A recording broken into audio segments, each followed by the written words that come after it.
हम लोगों ने इससे पहले क्या किया है, हम लोगों ने वाइब्रेशन और ऑसिलेशन का फ़र्क किया था। उसके बाद जो आपने सेकंड चीज़ की थी वो क्या था, सिंपल हार्मोनिक मोशन डिटेल में कर रहे थे।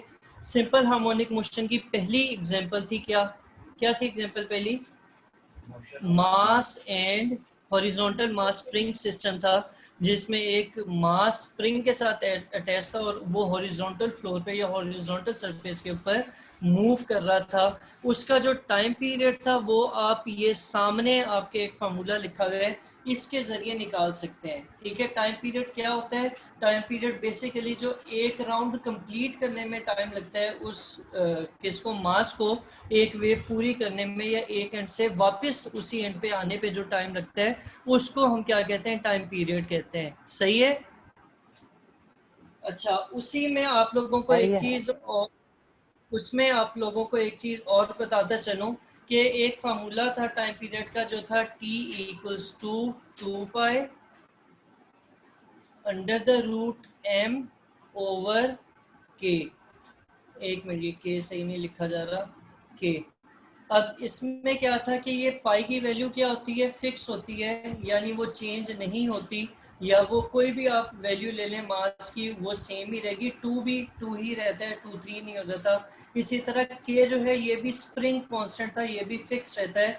तो चेंज होने वाली क्या चीजें चेंज होने वाली, इसमें एक ये टी की वैल्यू है और दूसरी क्या है, एम की वैल्यू है। अगर आप इस रिलेशन को गौर से देखें तो time period mass spring system का किसके ऊपर डिपेंड करेगा, सिर्फ और सिर्फ मास के ऊपर डिपेंड करेगा। ठीक है, सही है। टाइम पीरियड जो किसका है, मास स्प्रिंग सिस्टम का है, वो डिपेंड करेगा किसके ऊपर, मास के ऊपर। इसी तरह अब नेक्स्ट पे आ जाते हैं। नेक्स्ट आपका जो टॉपिक है वो है ball and bowl system. Ball and bowl system भी ऑलमोस्ट वही चीज़ें, सिर्फ इसमें थोड़ी सी आपको जो है वो चीज़ों को देखना पड़ेगा, या इसी को एक दफ़ा बुक से रीड करते हैं फिर नेक्स्ट टॉपिक पर चलेंगे। तो पहली बात तो ये कि motion of ball plays in है। बाउल जो है ये भी एक एग्जांपल है किसकी, सिंपल हार्मोनिक मोशन की। मैंने कहा था कि इस ये लाइन लिखने के बाद आपने डायग्राम बना लेनी है। सही है। अब इस डायग्राम को अगर आप गौर से देखते हैं तो ये वाला जो पॉइंट है ये O है, जिसका जिक्र हम अभी करने लगे हैं। और इसके बारे में वो क्या कहते हैं, अच्छा अगर बॉल आप इसके ऊपर वैसे रख देते हैं या बाउल के ऊपर, तो वो बिल्कुल सेंटर में इस जगह पर ये जो पॉइंट O है इसके ऊपर ठहर जाएगी, और इस पॉइंट को आप क्या कहेंगे, मीन पोजीशन कहेंगे। सही है। आप लोगों ने ये डायग्राम बनाई हुई है, यहाँ पर एरो डाल के लिख लें, या यहीं पर अगर जगह है यहाँ पर लिख लें मीन पोजीशन। सही है।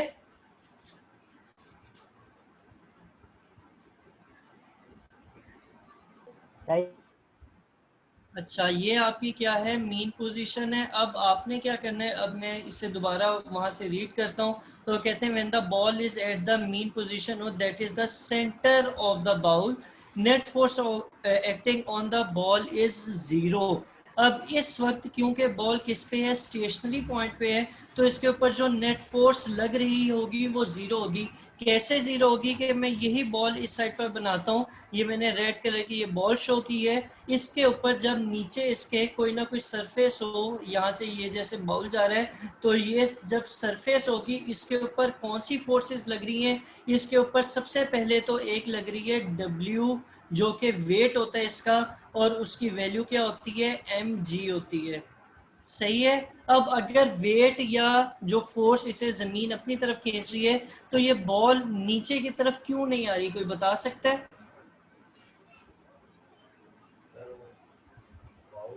बाउल की जो सरफेस है वो इसको नीचे आने से रोक रही है, यानी वो भी इस बॉल के ऊपर कोई ना कोई फोर्स अप्लाई कर रही है। उस फोर्स को हम क्या कहते हैं, उस फोर्स को हम क्या कहेंगे, उस फोर्स को हम कहेंगे वो इसकी रिएक्टिव फोर्स है। आर उससे आर से उसको डिनोट किया जाएगा। और ये किस प्रिंसिपल पे आप शो कर रहे हैं कि हर एक्शन के क्या होता है, ऑपोजिट जो है वो एक रिएक्शन होता है। तो अगर आप W फोर्स को एक्शन कहें तो आर जो रिएक्टिव फोर्स है वो क्या होगी, वो उसकी रिएक्टिव फोर्स है या रिएक्शन फोर्स होगी। अब आगे चलते हैं। अच्छा, ये बॉल यहाँ से मूव नहीं कर रही, इसलिए डब्ल्यू और आर को प्लस करने से आपके पास क्या आ रहा है, 0 आ रहा है। और ये आपकी इस पॉइंट पर जब ये मीन पोजीशन के ऊपर है बॉल, तो फिर आपकी जो फोर्स लगी है बॉल के ऊपर वो 0 के बराबर आएगी। ठीक है, पता चला कैसे 0 होगी वहां पे लगने वाली फोर्सेस है अब्दुल्ला? जी। अच्छा, अब आगे चलते हैं, आगे पढ़ते हैं। तो वो क्या कह रहे हैं कि इस पोजीशन के ऊपर, in this position weight of the ball acts downward and is equal to the upward normal force of the surface of the bowl, hence there is no motion. अब इस पॉइंट के ऊपर हमने अभी बात की कि जो नेट फोर्स लग रही है वो कितनी है, वो 0 है। अब 0 होने की वजह से इसके ऊपर आपको किसी किस्म की मोशन नजर नहीं आती। अब आपने क्या करना है कि आपने इस बॉल को डिस्टर्ब करना है, यहाँ से आपने इस बॉल को यहाँ से हिलाना है, और हिलाकर कहाँ ले जाना है, हिलाकर यहाँ से पॉइंट ए पर ले जाना है। ठीक है, और ये पॉइंट आपका क्या होगा, ये पॉइंट आपका एक्सट्रीम पोजीशन कहलाएगा, ये भी लिख लें। और इस पॉइंट से इधर देखिएगा थोड़ा सा, इस पॉइंट से मीन पोजीशन का जो फासला है वो डिस्प्लेसमेंट है, जिसको हम एक्स से पीछे वाले में डिनोट करते रहे। तो फिलहाल हमने क्या किया कि इस बॉल को यहाँ से मूव करके ए पॉइंट पर लाए हैं। जब आप इसे ए पॉइंट पर लाएंगे तो क्या होगा, ये बॉल मूव करेगी, जैसे आपको इस एनिमेशन में नजर आ रहा है कि ये इसके अंदर इस तरीके से मूव करना शुरू कर देगी। तो वो मूव करते हुए यहाँ से चलेगी, ए से ओ से गुजरेगी और कहां तक जाएगी, बी तक जाएगी। और बी के जब ये बी के ऊपर पहुंचेगी तो एक लम्हे के लिए इसने रुक जाना है, क्योंकि इसने वहां से वापस टर्न करना है। तो उस लम्हे के बाद इसने वापस टर्न करते हुए दोबारा ओ से गुजरते हुए ए की तरफ आना है।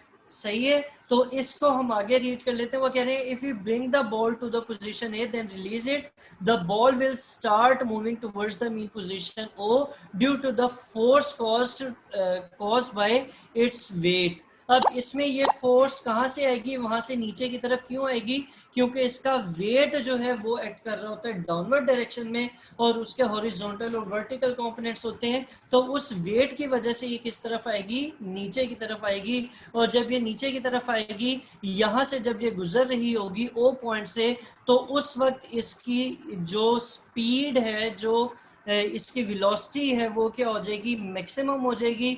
और जब ये यहाँ से ऊंचाई की तरफ जाएगी, यहाँ से जब ये मूव करती हुई आई थी और ऊपर की तरफ मूव करेगी, तो ऊंचाई होने की वजह से या अगेंस्ट द ग्रेविटी काम करने से उसकी स्पीड आहिस्ता आहिस्ता दोबारा क्या होगी, कम होगी। और स्पीड कम होते होते ये कहाँ तक पहुंचेगी, स्पीड कम होते होते ये पॉइंट बी तक पहुंचेगी। और जब ये पॉइंट बी पर पहुंचेगी तो वहां पर एक लम्हे के लिए इसने क्या करना है, स्टॉप होना है, और फिर डायरेक्शन चेंज करके नीचे की तरफ आएगी। सही है, तो हम यही पॉइंट कह रहे हैं कि at position B the ball stops for a while then again moves towards O under the action of restoring force. अब ये वापस क्यों आई है, रीस्टोरिंग फोर्स की वजह से। और इस सिस्टम को जो रीस्टोरिंग फोर्स मिल रही है वो किसकी वजह से मिल रही है, वो इसके वेट ऑफ द बॉल की वजह से मिल रही है। इसको बेशक आप ब्रैकेट में या यहाँ पर लिख लें कि इस सिस्टम में यहाँ पर रीस्टोरिंग फोर्स किसकी वजह से आ रही है, फोर्स ऑफ ग्रेविटी की वजह से आ रही है, या वेट ऑफ द बॉल की वजह से आ रही है। ठीक है, रीस्टोरिंग फोर्स लिख के उसके साथ ब्रैकेट में लिख लें वेट ऑफ द बॉल या फोर्स ऑफ द ग्रेविटी।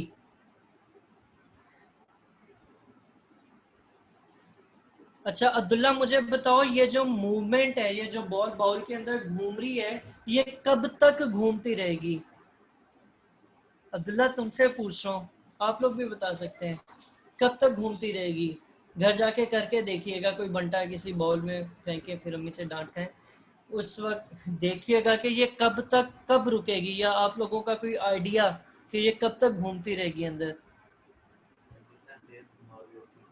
देर तक तो वो नहीं, यानी एक वक्त आएगा ये रुक जाएगी, ऐसे ही होगा ना? कब रुकेगी? अच्छा, और उसकी जब वजह क्या उसकी होगी रुकने मूवमेंट खत्म हो जाएगी और एनर्जी कम हो जाएगी, ठीक कह रहे हैं किसी हद तक लेकिन क्या चीज है जो इसे रोक रही है? एनर्जी तो खत्म हो गई, वो इसका वेट नहीं है, वो वेट की वजह से तो ये मूव कर रही है। असल में हम लोगों ने पढ़ा था कि जब दो चीजें एक दूसरे के ऊपर मूव करती हैं, स्लाइड करती हैं या रोल करती हैं, तो उनके ऊपर क्या आती है? फोर्स ऑफ फ्रिक्शन आती है। तो बेसिकली जो फोर्स ऑफ फ्रिक्शन है उसकी वजह से इसकी जो एक एनर्जी से मिली थी मूव करने के लिए, वो आहिस्ता आहिस्ता क्या होगी? कम होगी, और वो इसको क्या कर देगी? रोक देगी। तो इसकी जो एनर्जी, अब्दुल्ला ने सही कहा था कि जो इसकी एनर्जी है वो खत्म हो जाएगी, तो ये रुक जाएगी। और वो एनर्जी किस वजह से खत्म हो रही है? वो फोर्स ऑफ फ्रिक्शन या friction between ball and ball की वजह से खत्म हो रही है। ठीक है, तो ये भी पॉसिबल क्वेश्चन बन सकता है, या आप इसे अगर हाईलाइट करना चाहें हाईलाइट कर लें, कि अलग से पढ़ेंगे तो वो जहन में रुक जाएगा। तो ये कब तक रुकती रहेगी और कब रुकेगी? जब इसकी एनर्जी खत्म हो जाएगी। और इसे ये एनर्जी कहाँ से मिल रही है? सॉरी, कैसे खत्म हो रही है? फोर्स ऑफ फ्रिक्शन की वजह से। और फोर्स ऑफ फ्रिक्शन कौन सी है? फोर्स ऑफ फ्रिक्शन है बिटवीन बॉल एंड बाउल। ठीक है, ठीक है अब्दुल्ला। ठीक है। तो ये आपका बॉल एंड बाउल का भी सिस्टम हमने डिस्कस कर लिया। हमने पढ़ा था जैसे पिछले वाले में भी, एक तो जब वो मीन पोजीशन की तरफ आ रही है, या हम जितना दूर लेके जाएंगे उतना तेजी से आएगी सेंटर की तरफ, यानी जितना x की वैल्यू होगी उतनी ज्यादा क्या होगी? एक्सेलरेशन होगी, उतनी तेजी से ये नीचे की तरफ आएगी। सही है। और दूसरा ये कि इसके अंदर रीस्टोरिंग फोर्स भी है, जो कि बॉल को कहाँ लेके आ रही है? उस मीन पोजीशन की तरफ लेके आ रही है। तो ये दो क्राइटेरिया हैं, ये दोनों कंडीशंस हैं किसकी? सिंपल हार्मोनिक मोशन के एग्जीक्यूट होने की, या सिंपल हार्मोनिक मोशन होने की। सही है, ठीक है। तो ये दोनों क्योंकि इस सिस्टम में भी सेटिस्फाई हो रही हैं, तो ये आपकी एक एग्जांपल बन गई सिंपल हार्मोनिक मोशन।